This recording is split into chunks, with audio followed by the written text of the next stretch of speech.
Hi everyone. आज हमारी last class है रिडम्पशन ऑफ डिबेंचर की। और इस क्लास के अंदर हम फर्दर दो टॉपिक करेंगे। याद हो तो मैंने आपको दो टॉपिक करा दिए हैं रिवीजन। पहला है redemption of debenture in lump sum, दूसरा है redemption of debenture in instalment by draw lot. इन दोनों में सेम एंट्री थी। आज हम स्टार्ट करेंगे redemption of debenture by conversion और redemption of debenture by purchase in open market. ये हम आज की क्लास के अंदर खत्म करेंगे और हमारा ये चैप्टर आज की क्लास के अंदर समाप्त हो जाएगा। ठीक है। अच्छा, अब ये बताओ redemption of debenture by conversion क्या होता है। देखिए, redemption of debenture by conversion ये होता है कि हम अपने डिबेंचर वाले को ये कह रहे हैं कि भाई पैसा लेना है या हम आपके शेयर कन्वर्ट कर दे इक्विटी शेयर में या फिर प्रेफरेंस शेयर में। तो हम उसको ये कह रहे हैं कि तुम पैसा ना लेकर तुम हमारे इक्विटी शेयर ले लो और जहाँ तुम्हें जितने पैसे तुम्हें देना उतने के तुम इक्विटी शेयर खरीद लो। उसको बोलते हैं डिबेंचर का रिडम्पशन करना कन्वर्जन के थ्रू। ठीक है, आइए समझते हैं क्या कहता है। Under this method, debenture are converted into new debenture, equity share, preference share. However, in most of the cases, they are convertible into equity share. अब हम डिवेंचर होल्डर वालों को कह रहे हो कि भैया जो आपको मुझे पैसा देना है ना, वो पैसा अब आपको मैं पे नहीं करूंगा क्योंकि आपने रिक्वेस्ट करी है कि कन्वर्ट कर दो हमारे डिवेंचर। तो अब हम क्या करेंगे, डिवेंचर को कन्वर्ट कर देंगे या तो नए डिवेंचर में, या इक्विटी शेयर खरीदना चाहे वो इक्विटी शेयर ले सकता है कन्वर्जन के बदले में, या प्रेफरेंस शेयर लेना चाहे वो प्रेफरेंस शेयर ले सकता है। पर मोस्ट ऑफ द केसेस में ये देखा जाता है कि जो डिवेंचर है, डिवेंचर होल्डर होते हैं ना, वो जब कन्वर्जन कराते हैं तो इक्विटी शेयर में कन्वर्ट कराते हैं, पैसों के बदले में पैसे नहीं लेते हैं और उसकी जगह पर इक्विटी शेयर में कन्वर्ट कराते हैं। जरूरी नहीं है कि डिबेंचर जो है, जित मान लीजिए आपने 1000 डिबेंचर आपके पास है, 100 रुपए वाले, 1 लाख रुपए के आपके पास डिबेंचर है, तो जरूरी नहीं है आपको पूरा ही कन्वर्ट कराना है।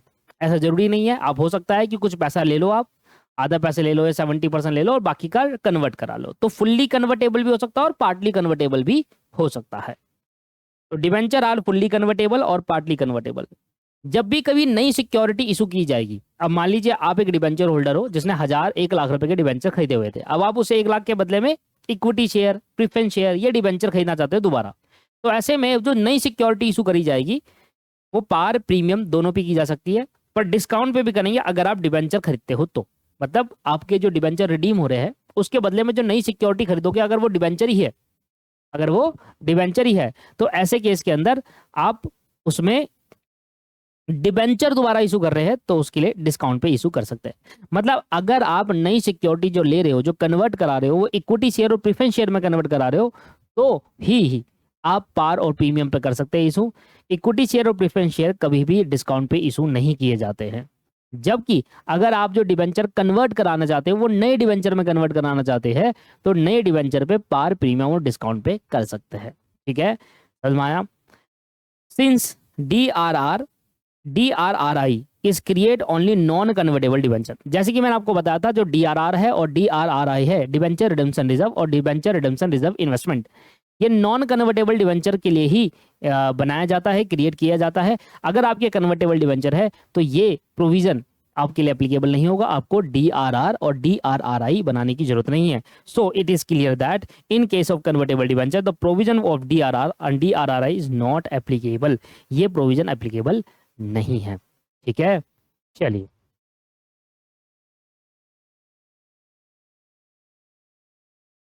जर्नल एंट्री बहुत सिंपल है और कॉन्सेप्ट ही बहुत सिंपल है, ज्यादा मुश्किल कॉन्सेप्ट नहीं है। कॉन्सेप्ट भी सिंपल है, जर्नल एंट्री भी सिंपल है। सबसे पहले आपको पता है कि जो डिबेंचर हम रिडीम करेंगे वो पार और प्रीमियम दोनों पे रिडीम किया जा सकता है। पार पे भी किया जा सकता है और प्रीमियम पे भी रिडीम किया जा सकता है। तो पहले पार की केस की एंट्री देखते हैं कि अगर आप डिबेंचर एट पार रिडीम कर रहे हैं, मतलब आपने 100 रुपए का एक डिबेंचर खरीदा था और मैं आपको 100 रुपए ही वापस लौटा रहा हूँ, तो वापस जो 100 रुपए के हिसाब से लौटाऊंगा वो आपको पैसा नहीं देकर कन्वर्ट करा लेंगे। तो पहली एंट्री ड्यू की होती है कि कितना पैसा बन रहा था। तो हमने क्या करी, अपनी जो लाइबिलिटी उसको कैंसिल कर दी। आपने 1000 शेयर खरीदे, 1000 डिबेंचर खरीदे 100 रुपए के हिसाब से, तो 1 लाख रुपए से मैंने अपनी नई लाइबिलिटी बना दी डिबेंचर होल्डर के नाम से कि अब जो मुझे पैसा देना है वो इस पर्टिकुलर डिबेंचर होल्डर को देना है। ठीक है, अब हमने क्या करा, पहले ड्यू की एंट्री पास करी और फिर पेमेंट की एंट्री पास करते हैं। तो पेमेंट की एंट्री क्या होती है, डिबेंचर होल्डर जो होता है इसको कैंसिल कर देते हैं, ये क्रेडिट हो गए हमारे, इसको हमने कैंसिल कर दिया और बैंक से पेमेंट कर देते हैं। पर यहाँ पर पेमेंट तो करना नहीं है, यहाँ पर equity share, preference share, debenture issue कर रहे हैं।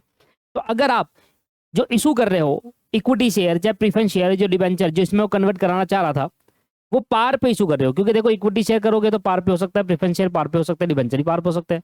तो ऐसे केस के अंदर जो डिबेंचर होल्डर है उसको कैंसिल करेंगे पेमेंट की एंट्री में। पेमेंट की एंट्री है ये, पर हम उसको पैसे ना देकर कन्वर्ट कर रहे हैं। और अगर वो इक्विटी शेयर खरीदेगा तो इक्विटी शेयर कैपिटल आ जाएगा, प्रेफरेंस शेयर खरीदेगा तो प्रेफरेंस शेयर कैपिटल आएगा, डिबेंचर खरीदेगा तो परसेंट डिबेंचर आ जाएगा, अगर वो कन्वर्ट कराना चाहता है तो। उसके बाद क्या होगा, उसके बाद क्या होगा कि मान लो अगर आप पार पे ना करके प्रीमियम पे करना चाहते हो, तो मतलब जो आप डिबेंचर इशू करो, मतलब 1 लाख रुपए के डिबेंचर है, एक शेयर 10 रुपए का है, और 12 रुपए आप उससे प्रीमियम चार्ज कर रहे हो, तो 12 से डिवाइड करोगे तो 1 लाख डिवाइडेड बाई 12 करेंगे तो 8,333 इतने इक्विटी शेयर आप इशू कर रहे हो, मतलब प्रीमियम पे भी कर रहे हो। तो 8,333 मल्टीप्लाई बाय 10 यहाँ आ जाएगा, 8,333 मल्टीप्लाई बाय 2 यहाँ आ जाएगा, और 12 के हिसाब से यहाँ आ जाएगा। जो पेमेंट आपकी 1 लाख रुपए है उसको आप प्रीमियम पे इशू कर रहे हो, तो प्रीमियम के केस के अंदर डिबेंचर होल्डर कैंसिल हो जाएगा, और 2 इक्विटी शेयर, प्रेफरेंस शेयर या डिबेंचर हो जाएगा, और 2 सिक्योरिटी प्रीमियम अलग से आ जाएगा। जबकि मैंने आपको बताया था जो डिस्काउंट होता है वो सिर्फ परसेंट डिबेंचर के केस के अंदर ही होगा, कि अगर आप अपने जो डिबेंचर है वो रिडीम कराना चाहते हो और उसकी जगह पर कन्वर्ट कराना चाहते हो डिबेंचर में ही, इक्विटी शेयर प्रेफरेंस शेयर नहीं लेना चाहते, रिडम्सन जो है उसमें कन्वर्जन करना चाह रहे हो और कन्वर्जन में आप डिबेंचर ही वापस खरीद रहे हो, डिबेंचर में ही कन्वर्ट करा रहे हो, तो ऐसे में डिस्काउंट का ऑप्शन हो सकता है in case of debenture conversion होगा तो। ठीक है, तो इक्विटी शेयर प्रेफरेंस शेयर में डिस्काउंट की एंट्री नहीं होगी, अगर डिबेंचर पे इशू कर रहे हैं तो डिस्काउंट की एंट्री हो सकती है। तो वो क्या एंट्री होगी, वो है कि डिबेंचर होल्डर को हमें 1 लाख रुपए देने हैं, डिबेंचर होल्डर को हमें 1 लाख रुपए देने हैं। हमने कहा ठीक है, हमारी लायबिलिटी कितने से थी हमने अपनी लायबिलिटी बढ़ा दी सर कितने से, 1.2 लाख से, मतलब हमने 1,20,000 के डिबेंचर इशू कर दिए उसको, और 1 लाख रुपए के बदले में 1,20,000 के डिबेंचर इशू कर दिए, मतलब 20,000 रुपए की हमने अपनी लायबिलिटी बढ़ा दी। इसका समझना, अभी आपके पास 1,000 शेयर थे 100 रुपए डिबेंचर वाले, अब मैं आपको 1,200 शेयर दे रहा हूँ उस नई डिबेंचर कन्वर्ट जो कर रहा हूँ, मैं आपसे ये कह रहा हूँ कि देखो अभी आपके 1,000 शेयर है ना, अब ये पैसा ना लेकर हमसे 1,200 शेयर ले लो, वही 100 रुपए वाले आपको डिस्काउंट पे दे देंगे, मतलब वही 1 लाख रुपए में आपको 1,200 शेयर मिल जाएंगे जो अभी आप 1,000। तो इस तरीके से डिस्काउंट हो जाता है, discount on issue of debenture. अब सर होता क्या है कि मान लीजिए आप डिस्काउंट जो दे रहे हैं, मतलब जो रिडम्शन कर रहे हैं, अगर आप प्रीमियम पे कर रहे हैं, तो प्रीमियम के अंदर क्या हो जाता है कि भैया परसेंट डिबेंचर आपने 1 लाख की लायबिलिटी थी खत्म करी, उसके बाद आप पेमेंट करना चाहते हो मान लो 1,20,000 रुपए, तो 20,000 रुपए जो एक्स्ट्रा आप देना चाहते हो वो आपका प्रीमियम हो गया। तो अब आपको सारे इक्विटी शेयर प्रेफरेंस शेयर जो भी इशू करोगे वो इतने पार पे करोगे, प्रीमियम पे करोगे, डिस्काउंट पे करोगे, वो 1,20,000 रुपए दोगे।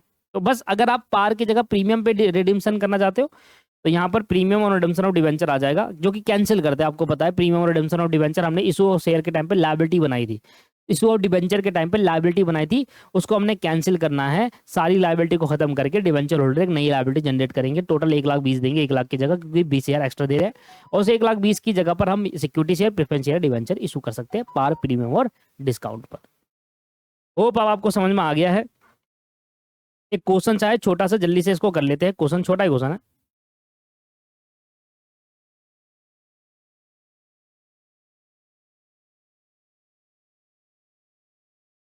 चलिए सर, सामने मैंने क्वेश्चन प्रेजेंट कर दिया है। 55 क्वेश्चन क्या कहता है, B limited issue notice of his intention to redeem its 12 lakh 8% debenture at 102%, मतलब 2 रुपए प्रीमियम पे दे रहा है वो। The holder of the following option to apply the redemption money, कहता है 6% तो क्यूमुलेटिव प्रेफरेंस शेयर चाहिए, 20 रुपए ईच एट 22 रुपए पर शेयर के हिसाब से देंगे, मतलब एक शेयर तो प्रेफरेंस शेयर 20 रुपए का है, पर हम प्रीमियम पे उसको कन्वर्ट कर रहे हैं, और 10% डिबेंचर 100 रुपए ईच एट 96, 100 रुपए का डिबेंचर अपन 96 पे दे रहे हैं, डिस्काउंट पे दे रहे हैं। The holder of 4,80,000 debenture accept proposal, पहला तो होल्डर जो था जिसके पास 4,80,000 डिबेंचर थे, उसने पहला प्रपोजल एक्सेप्ट करा कि मेरे को ना इक्विटी प्रेफरेंस शेयर इशू कर दो 6% वाले, जो आप 22.5 रुपए का दे रहे हो, है तो 20 का पर 22.5 का दे रहे हो, वो मैं लेने को तैयार हूँ। ऐसे 4,80,000 डिबेंचर वाले एग्री हो गए। 7,20,000 डिबेंचर जो है उसने सेकंड प्रपोजल एक्सेप्ट करा कि हमें नया डिबेंचर दो 10% वाले 96 के रेट से। Pass the general entry in the following recorded the mention transaction. अब आपको 2 जनरल एंट्री पास करनी है। सबसे पहले क्या करेंगे, यहाँ पर 2 केस बन जाते हैं, एक कुछ को प्रेफरेंस शेयर इशू करने हैं और कुछ को डिबेंचर इशू करने हैं। तो सबसे पहले क्या करूंगा, जितने भी मेरे डिबेंचर उनको कैंसिल करूंगा, और उनके पास जो प्रीमियम पे दे रहा हूँ वो प्रीमियम कितना कैलकुलेट होगा भाई, 12 लाख का 102% कितना हो गया, 12 लाख का 2% निकाल लो सीधा सीधा 24,000 रुपये, तो 12,24,000 रुपये दे रहे हैं हम टोटल। पहली एंट्री क्या होगी, पहली एंट्री होगी जो 8% डिबेंचर थे वो आपके पूरे कैंसिल हो जाएंगे 12 लाख से, प्रीमियम और रिडम्पशन ऑफ डिबेंचर ये भी मेरी लाइबिलिटी थी जो मैंने इशू ऑफ डिबेंचर के टाइम पे बनाई थी, अब वो मैं कैंसिल कर दूंगा 24,000 रुपये। और टू डिबेंचर होल्डर 12,24,000 रुपये वो मैं अपना लाइबिलिटी बना लूंगा। 12,24,000 रुपये क्या बना लेंगे दोस्त, लाइबिलिटी बना लेंगे। 12,24,000 रुपये हम क्या बना लेंगे, लाइबिलिटी बना लेंगे। इसके बाद अब क्या करेंगे, डिबेंचर होल्डर के अब दो पार्ट होंगे। पहला पार्ट कि 4,80,000 के डिबेंचर को हम प्रीमियम पे इशू कर रहे हैं, दूसरा पार्ट 7 लाख कुछ वाले डिबेंचर को हम उस पे इशू कर रहे हैं। तो दो पार्ट होंगे कि कुछ डिबेंचर होल्डर मैं कैंसिल करूंगा, उसको प्रेफरेंस शेयर कैपिटल दूंगा सिक्योरिटी पीएम के तहत, और कुछ डिबेंचर होल्डर को मैं कैंसिल करूंगा, उसमें डिस्काउंट दूंगा 10% डिबेंचर के तहत। ये दो एंट्री पास करी जाएगी, पर इसका निकाला कैसे जाएगा अमाउंट। अब देखिए होता क्या है, 4,80,000 रुपये, 4,80,000 के डिबेंचर है, उनके बदले में मैं क्या कह रहा हूं, उनके बदले में प्रेफरेंस शेयर इशू करूंगा उनको, वो भी प्रीमियम पे 2% के प्रीमियम पे प्रेफरेंस शेयर इशू होंगे। अब करना कैसे है, देखो 4,80,000 की पेमेंट थी जो हमें करनी थी, उसके बदले में कन्वर्ट करना है। हम कह रहे हैं भाई 9,600 आपको और लाना पड़ेगा क्योंकि हम प्रीमियम पे देंगे। तो 9,600 का प्रीमियम पे, तो टोटल अमाउंट पेबल है वो कट जाएगा आपका 4,89,600, और उसकी जगह पर 22.5 रुपये के हिसाब से new number of preference share कितने हो जाएंगे, 21,760 रुपये हो जाएंगे। दोबारा देख लो, 4,80,000 के तो रुपए के डिबेंचर हम कन्वर्ट कर रहे हैं 6% प्रेफरेंस शेयर वालों को, जिसमें हम 2% के प्रीमियम पे चार्ज करेंगे, क्योंकि 2% का प्रीमियम, 2% ऐड करोगे तो 22.50 आता है, क्योंकि 22 और इसमें 2% का ही आ रहा है। तो हमने क्या करा, 20 में अगर आप 2% ऐड करोगे, सॉरी माई मिस्टेक, मैं उल्टा बोल रहा हूँ, मेरी गलती। 4,80,000 रुपये में हम आपको 2% प्रीमियम पे रिडीम करेंगे, ये वो 2% है, वो सिक्योरिटी प्रीमियम वाला नहीं है, ये 2% है। ठीक है, जैसे मैं समझाता हूँ भाई, आपके पास 4,80,000 के डिबेंचर है दोस्त, ठीक है, आपके पास 4,80,000 के डिबेंचर है, 4,80,000 रुपये के आपके पास डिबेंचर है। मैंने आपसे कहा था कि मैं आपको उसमें 2% का प्रीमियम जोड़कर दूंगा, है ना। मैंने आपसे क्या कहा था, इसमें 2% का प्रीमियम जोड़कर देंगे, 2% का प्रीमियम जोड़ेंगे। तो भैया 4,80,000 के आपके डिबेंचर थे, 2% और आपको ऐड कर दूंगा, तो 9,600 का मैं आपका प्रीमियम दूंगा। तो टोटल मुझे आपको कितना पैसा देना है, 4,89,600 रुपीज देने हैं टोटल, क्योंकि मैं 12 लाख वाले डिबेंचर को 2% एक्स्ट्रा में दे रहा हूँ ना, 24,000 एक्स्ट्रा हो रहा है। इसी तरीके से क्या करेंगे, इसी तरीके से जिनके पास 7,20,000 के डिबेंचर है, उसको भी तो 2% एक्स्ट्रा प्रीमियम पे रिडीम कर रहा हूँ। तो 7,20,000 का 2% कितना हो गया, 14,400। तो इनको कितना पेमेंट करना है मुझे, 7,34,400। ठीक है सर, समझ में आ गया। अब मुझे बताओ कितने प्रेफरेंस शेयर इशू करेंगे, नंबर ऑफ प्रेफरेंस शेयर कितने इशू करोगे। आप कहोगे देखो टोटल 4,89,600 की पेमेंट करनी है, 4,80,000 तो आपने मेरे को पे करा ही था, मैं आपको प्रीमियम पे दे रहा हूँ 2%, तो 9600 एक्स्ट्रा दे रहा हूँ आपको अपनी अपनी मर्जी से। तो मुझे आपको टोटल कितने देने हैं, 4,89,600 डिवाइड बाई एक प्रेफरेंस शेयर कितने का ले रहा हूँ, 22.50 का, 4,89,600 डिवाइड बाई 22.50, याद आएगा आपको टोटल करना है 21,760 प्रेफरेंस शेयर इशू। इधर नंबर ऑफ डिबेंचर कितने इशू करोगे आप, इधर आप कह रहे थे भैया टोटल आपको देना है 7,34,400 रुपीज, वैसे तो 7,20 देना था, पर मैं 14,400 प्रीमियम पे कर रहा हूँ, और एक डिबेंचर आप 96 का इशू कर रहे हो, तो 7,34,400 डिवाइडेड बाई 96 करूंगा, तो आपको टोटल जो नंबर ऑफ डिबेंचर इशू करने हैं 7,650 डिबेंचर आपके इशू होंगे। और वही इस तरीके से है, और यहाँ पर लिख दिया देखो 21,760 मल्टीप्लाई बाई 20 फेस वैल्यू, और 21,760 मल्टीप्लाई बाई 2.5 सिक्योरिटी प्रीमियम। और डिबेंचर वालों का क्या होगा, लॉस पे दिया है, 4 रुपए के लॉस में, 96 का दिया है ना, 4 रुपए का लॉस हुआ, तो 7,34,000 प्लस 30,600 का हमारा डिस्काउंट हो गया, इन टोटल मिलाकर लाइबिलिटी बनाई 7,65,000, जो कि 100 रुपए के हिसाब से लाइबिलिटी बनाई। बस ये था सर, खत्म हो गया आपका। समझ में आया आपको, क्लियर हुआ। चलिए अब हम स्टार्ट करते हैं ओपन मार्केट, कि अगर हम डिबेंचर को रिडीम कर रहे हैं, और हम डिबेंचर रिडीम कर रहे हैं बाय ओपन मार्केट, इसका मतलब क्या है वो समझते हैं। समझो, purchase by purchase in open market का मतलब है, it mean company will purchase its own debenture from open market and cancel them. The company use this method when the debenture market value is lower than the face value. भाई सीधी सी बात है, company अगर अपने debenture वालों को redeem करेगी, company अगर अपने डिबेंचर वालों को रिडीम करेगी, देखो मान लीजिए कंपनी का एक डिबेंचर 100 रुपए का है, अब मान लो आपको डिबेंचर वालों को रिडीम करना है, आप उसको ये तो नहीं कहोगे कि 96 का ले ले, ऐसा तो नहीं कह सकते, राइट? ठीक है, अब आपको या तो उसको 100 रुपये देने होंगे या 100 से ज़्यादा देने होंगे, या तो 100 रुपये देने होंगे या 100 से ज़्यादा देने होंगे, ठीक है? अच्छा, तो अब मुझे एक बात बताओ कि आपकी फेस वैल्यू 100 रुपये है, कंपनी बाहर अगर पूछ रही है, कंपनी की मार्केट वैल्यू 100 रुपये से कम चल रही है उस डिबेंचर कंपनी के डिमांड, क्योंकि देखो मार्केट क्या है, अप डाउन चलती रहती है, कभी 100 से ज़्यादा होगा, कभी 100 से कम होगा।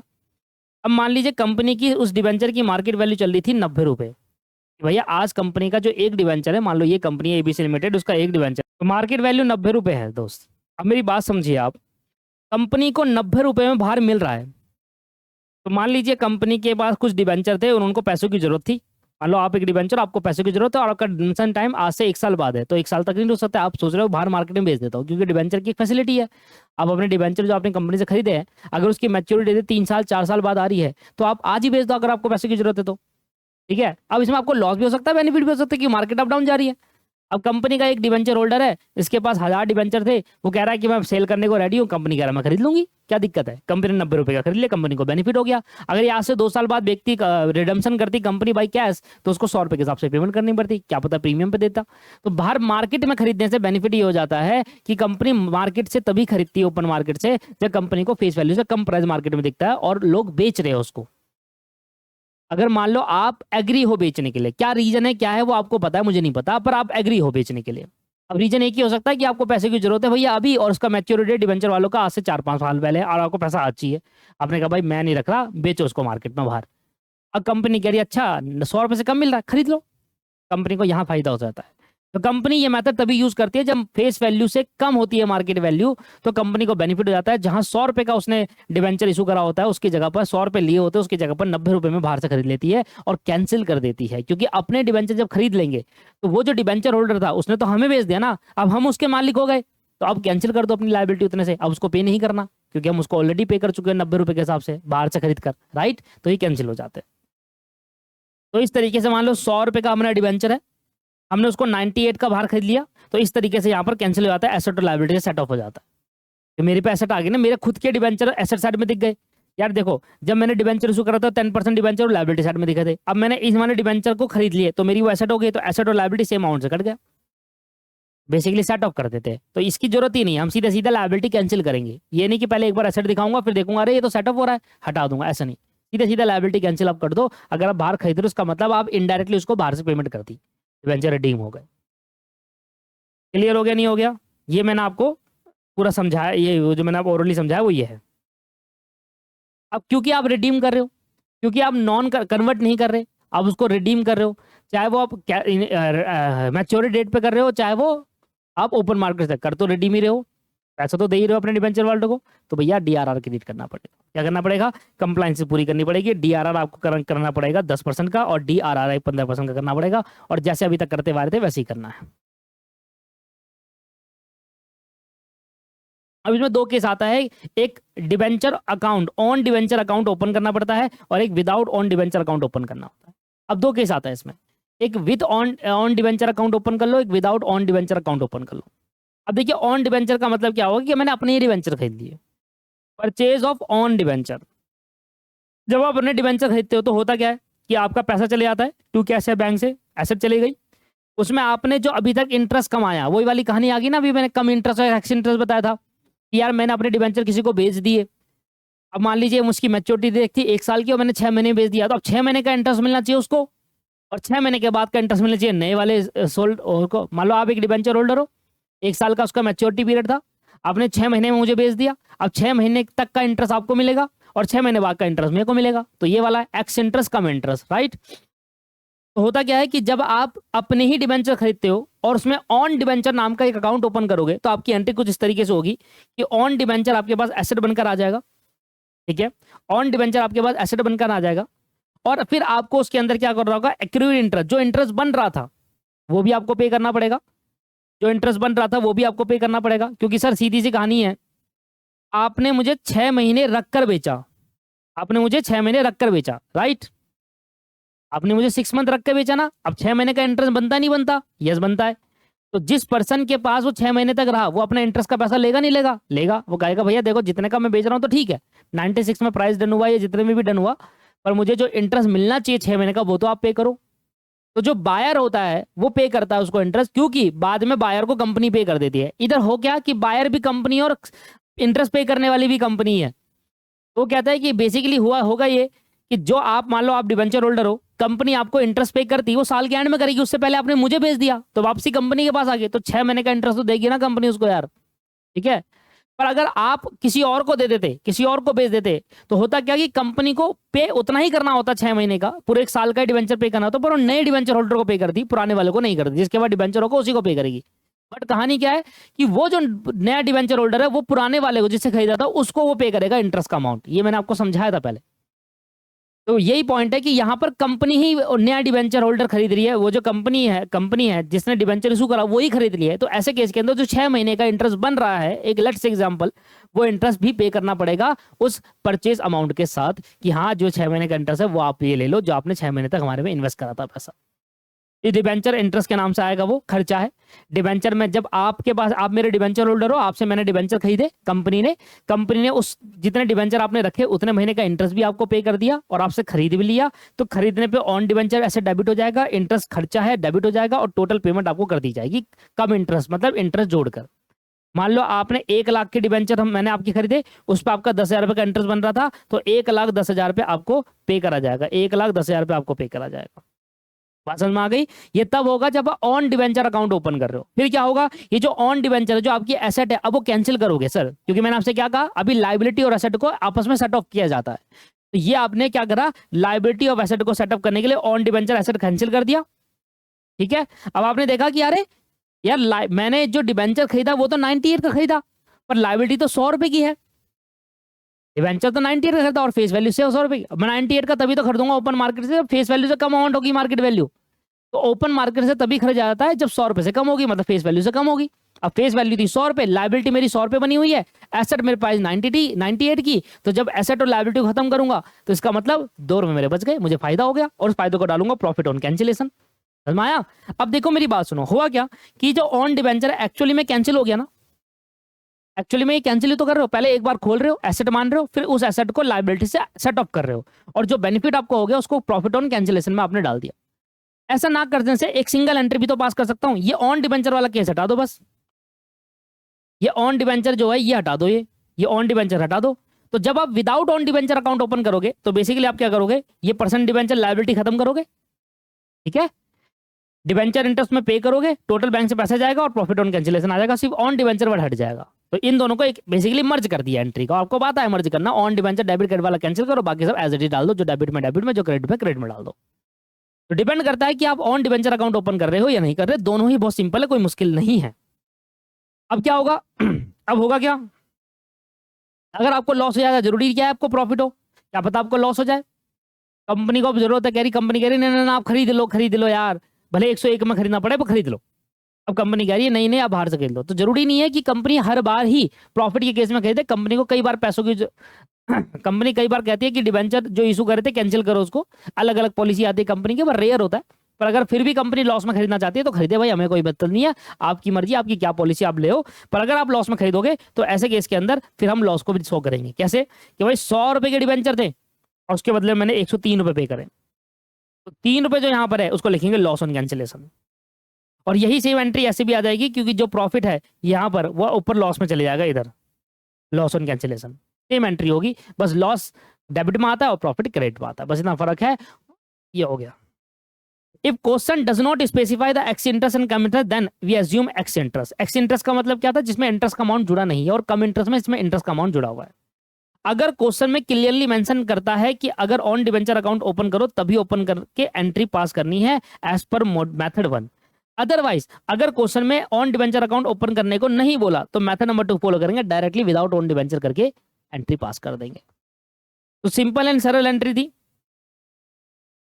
अब होगा, अब अगली 2 एंट्री, अगर आपको प्रॉफिट होता है कैंसिलेशन करने में, जहां हम एसेट और लायबिलिटी को कैंसिल कर रहे हैं, अगर आपको प्रॉफिट होता है वो प्रॉफिट को आप कैपिटल रिजर्व में ट्रांसफर कर देंगे, तो प्रॉफिट डेबिट करके कैंसिल करा और कैपिटल रिजर्व में ट्रांसफर कर दिया। और अगर आपको लॉस होता है तो उस लॉस को पीएनएल अकाउंट में डालना है, तो इस बात का ध्यान रखना, लॉस जाएगा पीएनएल अकाउंट में और प्रॉफिट जाएगा कैपिटल रिजर्व में। ये लो सर, एंट्री खत्म हो गई।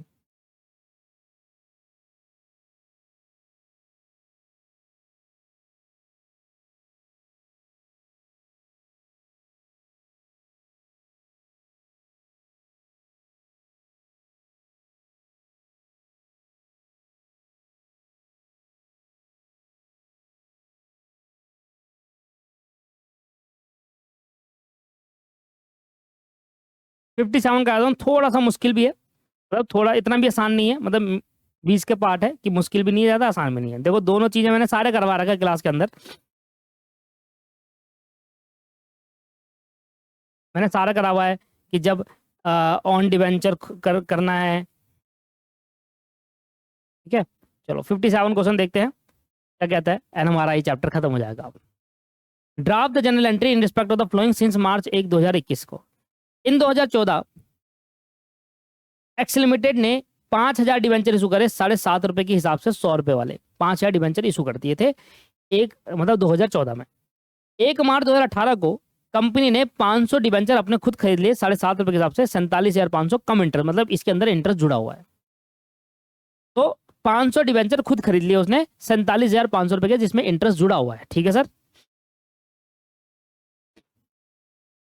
The debenture were held as an investment until 30 June. जो डिवेंचर थे उसको इन्वेस्टमेंट में डाला 30 जून 2021 तक, when it was decided to cancel them. Interest भी payable half yearly on 30 June and 31 December, and the books are closed on 30 June each year, assume absence of sinking fund. Sinking fund का कोई concept नहीं है, वो कह रहा है भाई इंटरेस्ट जो देते हैं वो हाफ ईयरली देते हैं, 30 दिन को देते हैं और 31 दिसंबर को देते हैं। इधर आ जाओ, अब जरा क्वेश्चन को समझते हैं। 2014 को मान लो 1 जनवरी को हमने 5,000 शेयर डिवेंचर इशू करे, कैलेंडर ईयर चल रहा है। 1 जनवरी 2018 को हमने डिवेंचर वो बाहर मार्केट से खरीद लिए, 1 जनवरी 2018 को। ठीक है, अब आपको पता है इस साल का डिवेंचर साल के एंड में मिलेगा आपको, मतलब एक मिनट रुक जाओ देखने देते हैं।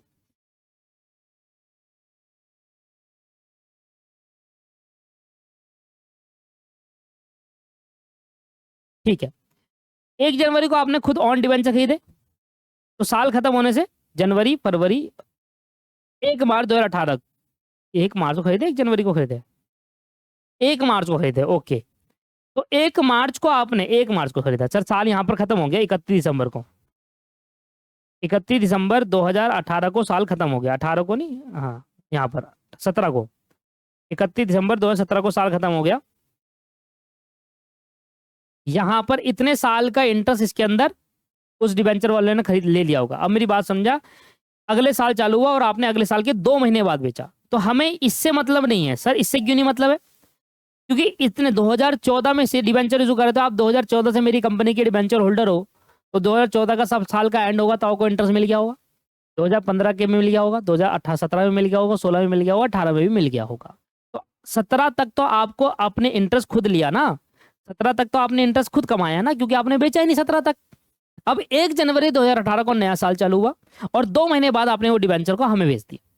1 मार्च 2018 को हमने खुद अपने डिबेंचर 500 शेयर खरीद लिए, 47,500, इसमें इंटरेस्ट जुड़ा हुआ है।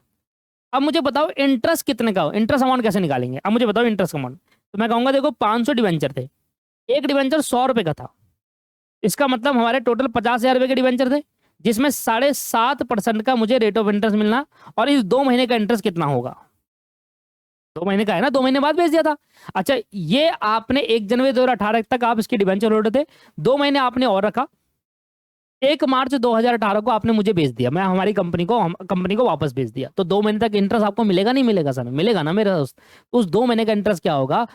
500 डिबेंचर 100 रुपए के हिसाब से हम बेचे, ₹7.5 का रेट है पूरे साल का, 2 महीने का कितना हो गया? 625 रुपये हो गया। तो मैं कहूंगा भाई एक्स इंटरेस्ट प्राइस क्या होगा? मतलब इस 47,500 में इंटरेस्ट जुड़ा हुआ है, तो मैंने उसको हटा दिया इंटरेस्ट को, और मेरा आ गया एक्स इंटरेस्ट प्राइस, जहां पर इंटरेस्ट हटा रखा है। ठीक है, अब एंट्री क्या होगी? 1 मार्च से एंट्री क्या होगी? ऑन डिवेंचर अकाउंट डेबिट, आप विदाउट ऑन डिवेंचर अकाउंट भी खोल सकते हो। On debenture account debit, sir मान लो अगर ऑन डिवेंचर अकाउंट हमने खोल के कर दिया तो गलत हो जाएगा? नहीं होगा गलत, आपका 100% सही होगा। ऑन डिवेंचर के अंदर कहते हैं भाई 46,875 के तो हमने डिवेंचर खरीदे, 46,875 रुपए के डिवेंचर खरीदे, एक टोटल 500, तो भैया 46,875 डिवाइड बाई 500 करूंगा तो एक डिवेंचर आपने 93.75 का खरीदा, एक डिवेंचर। और डिवेंचर पे इंटरेस्ट दिया 625, तो टोटल अमाउंट पे करा 47,500, टोटल अमाउंट पे करा 47,500। अब भाई मेरे रिमेनिंग डिवेंचर कितने बच गए? 5,000 में से 500 गए तो 4,4500 बच गए, एक डिवेंचर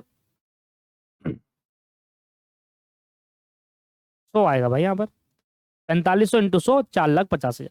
भाई 5,000 डिबेंचर थे ना, हमने इशू करे थे, 500 ही तो खरीदे। अब 500 खरीदे तो 4,500 डिबेंचर और मार्केट में है 100 रुपए वाले, तो 4,50,000 के डिबेंचर अभी भी हमारे लायबिलिटी साइड में शो होंगे। अच्छा, इस 4,50,000 के डिबेंचर में हमें इंटरेस्ट पे करना पड़ेगा नहीं पड़ना पड़ेगा? राइट, पूरे महीने इंटरेस्ट पे करना पड़ेगा, और इंटरेस्ट हम हाफ ईयरली पे करते हैं। इंटरेस्ट हम कैसे पे करते हैं? हाफ ईयरली पे करते हैं। तो अब सुना जरा, इंटरेस्ट ऑफ हाफ ईयरली 4,50,000 7.5% का हाफ ईयरली आता है 16,875। And remaining interest on debenture, remaining interest on debenture मतलब भैया सुनो मेरी बात, 1 जनवरी से लेकर 30 जून तक 6 महीने होते हैं। 1 मार्च को 2 महीने बाद हमने खरीद लिया, तो मतलब बाकी 4 महीने का इंटरेस्ट भी तो आना चाहिए, क्योंकि वो हमने खरीदा। मान लो किसी और डिबेंचर ने खरीदा होता, नया डिबेंचर ने खरीदा होता, तो उसको भी तो मिलता। तो टोटल 6 महीने का इंटरेस्ट कैलकुलेट होता। जिसे हमने कहा 2 महीने का इंटरेस्ट तो 625 है, अब 4 महीने का कितना होगा? उस 500 डिबेंचर जो खरीदे 100 के हिसाब से 4 महीने का इंटरेस्ट हो गया 1250। 1250 हो गया 4 महीने का इंटरेस्ट 1250। अब ये एंट्री कौन सी एंट्री सर? इंटरेस्ट की एंट्री होगी। देखो नॉर्मली जो ये ओवरऑल देख रहे हैं हम, सिर्फ ओपन मार्केट वाली एंट्री नहीं कर रहे, हम ओवरऑल एंट्री पास कर रहे हैं कि देखो 1 तारीख को तो हमने डिबेंचर खरीदे, ठीक है, उसकी मैंने ओन डिबेंचर वाली एंट्री खरीदने की एंट्री कर दी। फिर 30 जून को इंटरेस्ट ड्यू होने की एंट्री होगी, जो रिमेनिंग डिबेंचर बच गए, तो वो देखो interest debenture interest to debenture holder 16,875 debenture holder को पे करने हैं, ठीक है। फिर 30 जून 2011 को फिर हमसे फिर से एंट्री पास करेंगे, वो डिबेंचर जो हमने खरीदा तो उस पर रिमेनिंग कितना इंटरेस्ट बन रहा है, इंटरेस्ट तो करेंगे ना कैलकुलेट। अब हमने खरीद लिया, कैंसिल थोड़ी करा है।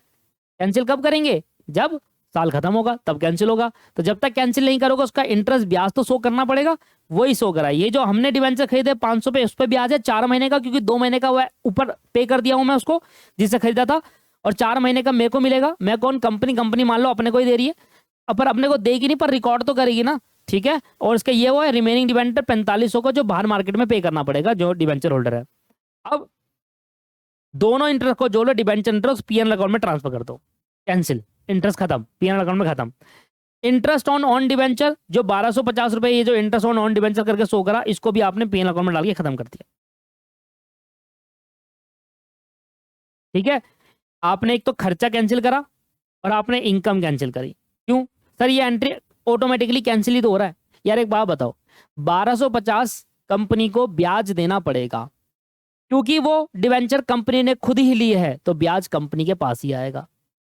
पर ये खर्चा कंपनी का है और इनकम भी कंपनी की है, इसलिए यहां पर देखो खर्चा दिखाया डिबेंचर इंटरेस्ट और इनकम दिखाया डिबेंचर इंटरेस्ट, दोनों पीएल में जाकर वीडियो अटक गई थी। खर्चा दिखाया मैंने डिबेंचर इंटरेस्ट के नाम से, क्योंकि कंपनी खर्चे को पे करेगी, और इंटरेस्ट दिखाया debenture interest on debenture interest के डिबेंचर के नाम से, क्योंकि कंपनी ने वो डिबेंचर खुद कहते तो उसको मिलेगा। तो खर्चा भी कंपनी का, इनकम भी कंपनी की। पर खर्चा कंपनी का, इनकम किसी और की होती, कब होता? जब वो आप मतलब जो डिबेंचर होल्डर है वो किसी और को डिबेंचर बेचता, तब भी तो मैं यही करता ना दोस्त। मान लो आप एक डिबेंचर होल्डर हो, मैं कंपनी नहीं हूं, मैं एक पर्सन हूं, आपने वो डिबेंचर होल्डर मुझे बेच दिया 2 महीने बाद। अब 2 महीने का ब्याज आपको मिलेगा, 4 महीने का मुझे मिलेगा ना दोस्त, है ना? 4 महीने का मुझे मिलेगा। तो वही कहानी है, 2 महीने का ब्याज आपको मिलेगा, 4 महीने का मुझे मिलेगा। तो कंपनी के लिए खर्चा वही है कि 2 महीने का आपको पे करा, 4 महीने का मुझे पे करा। पर कंपनी ने खुद ही खरीद लिया, तो 2 महीने का ब्याज आपको पे करा, 4 महीने का ब्याज कंपनी अपने आप को ही पे कैसे करेगी? इसलिए खर्चा और इनकम मान के कैंसिल ऑफ कर देते हैं। इसलिए मैंने ये एंट्री आपको करके दिखाई। पहले खर्चा माना क्योंकि ब्याज देना है और वो ब्याज हमें ही मिलेगा कंपनी को वापस, इसलिए खर्चे को भी पीएनएल अकाउंट में डाल दिया और इनकम को भी पीएनएल अकाउंट। तो पीएनएल अकाउंट में जाकर दोनों 1250 डेबिट क्रेडिट करके एडजस्ट हो जाएगा, कैंसिल। तो इसको नहीं भी करते तो चलेगा, पर शो करके दिखाते तो बेनिफिट है। अब क्या करेंगे? अब वही वाली कहानी, ये तो इंटरेस्ट की ड्यू करने की हो गई, अब कैंसिल करूंगा। ऑन डिबेंचर कैंसिल कर देंगे, ऑन डिबेंचर कैंसिल कर देंगे सर, जितना भी आया था ऑन डिबेंचर कैंसिल कर दो। 40,000, अब 50,000 के थे, देखो मैंने कहा था ना 500 शेयर 100 रुपए के हिसाब से थे, और आपने 500 शेयर कितने के हिसाब से? 93.75 के हिसाब से, बाकी प्रॉफिट हो गया, और उस प्रॉफिट को आपने कैपिटल रिजर्व में ट्रांसफर कर दिया, खत्म हो गया सर। क्लियर हुआ? अब साल का एंड आएगा, और जब साल का एंड आएगा तो फिर क्या करोगे? जो 4,50,000 रुपए जो डिबेंचर है अभी बाहर मार्केट में, उस पर फिर से 6 महीने का इंटरेस्ट उनको पे करोगे साल के एंड में जाकर। क्लियर है? समझ आया? तो इस तरीके से यहाँ पर एंट्री होगी, और इस तरीके से आपका ये चैप्टर भी खत्म हो गया। अब नेक्स्ट क्लास में नया चैप्टर स्टार्ट करेंगे। आज के लिए इतना ही रखते हैं। Have a nice day, bye bye and take care, thank you.